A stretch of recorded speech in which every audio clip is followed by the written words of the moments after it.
ही स्वामींची पारायण, ही स्वामींची कीर्तन, ही स्वामींची भजन आपल्याला काय शिकवतात? तर हे शिकवतात की कर्मानं स्वच्छ व्हा. कर्माधिष्ठित, कर्मप्रधान, कर्मानं स्वच्छ असलेल्या माणसाला जगात कोण बुडवू शकत नाही. लक्षात ठेवा, महाराजांनी दिलेला कानमंत्र आहे की नामस्मरण करून, नामसाधना करून, महाराजांना आळवून, महाराजांना मनापासून हाका मारून आपण त्यांना प्राप्त करू शकतो. महाराज मिळवण्यासाठी असली कुठलीही अपेक्षा, कुठलीही अट नसते. महाराजांना मध्यस्थ लागत नाही.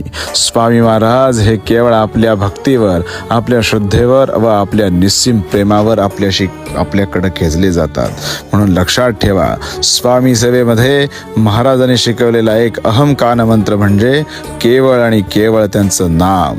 नामातीत भगवंत आहे, तो आपल्याकडे येणार आहे आणि तो नामाशिवाय येणार नाही. हे डोक्यात ठेवा. स्वामी सदैव साथ करतील.